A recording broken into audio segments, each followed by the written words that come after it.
I actually joined the Humane Society back in February of last year, so I'm almost at my 1 year mark. And I moved here from Columbus, so I was new to the area, but I had always kind of been involved with animal rescue, so I was really excited to get the position as the fundraising and events coordinator. Rachel Barnes, and she is our social media and program assistant, and so she works with our social media interns that we get through the university to plan all our social media posts. So as a fundraising and events coordinator, I am involved with it in terms of when we, last month, for example, was our big fundraising campaign, No More Wasted Lives. And so Rachel put together all the posts for that, but I would help. I would contribute, or she would send things to me for me to approve. So it is a group effort, but she's kind of the brains behind it all. We've just been able to reach a lot of people that we weren't reaching before. I think because we were doing more of the direct mail pieces and kind of we were just kind of getting the word out to the same people. And because of the social media, how it's grown in just the past year. We've been able to reach a lot of new people. We've gained, not just for donors, but volunteers. We'll get messages from, different businesses that want to do fundraisers and stuff with us. Just Chill Yogurt sent us a message on Facebook and said, hey, we'd really like to do a fundraiser with you. Well, we use Facebook, Instagram, and Twitter, and we use Hootsuite as our way to post to those different platforms. And up until recently, we were actually kind of doing the same post for Instagram and Facebook. Obviously, Twitter we'd have to change because you're restricted on the word limit. But what we were finding is that different posts were doing best on each platform. So what a post that might have been great on Facebook might have not done as well on Instagram.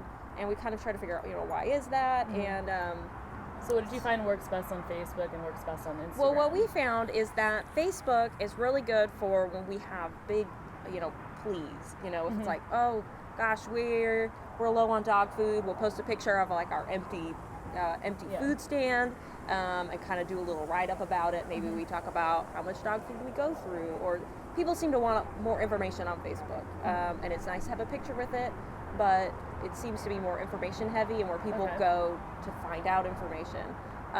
Whereas Instagram, what we found is that if we stick to just a single picture with just not as much text, we get a lot more.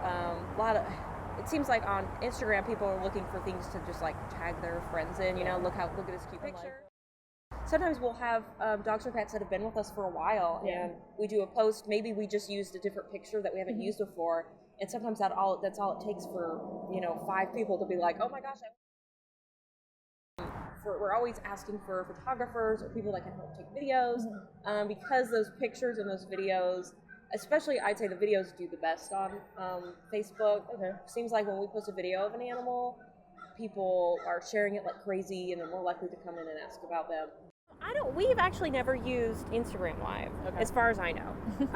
But Facebook Live, we actually have been very successful with it. The first time we kind of tried it out was, it was during the summer, we were slam-packed full of animals, and basically TJ, our shelter director, was like, okay guys, we really need to do anything we can to get them adopted, because what happens if the place is jam-packed full and 30 animals are coming in a day, what do you do? And of course for us, we don't want euthanasia to be an option.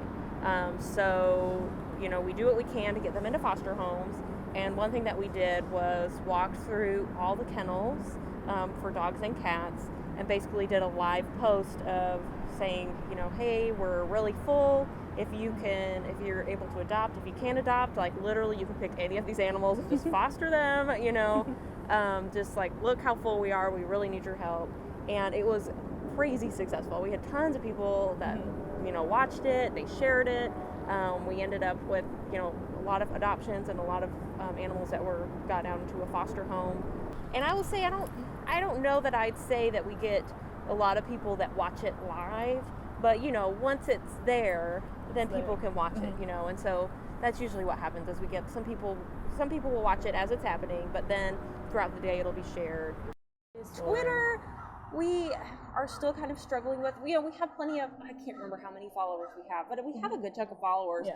But it seems like it's more informational, and for all platforms, the most popular posts of the day are always our end of the day adoption posts. Okay. Where we say, this is who was adopted today, this is how many intakes we had. And so those are always popular throughout all of them. We just kind of do it a little differently for each platform.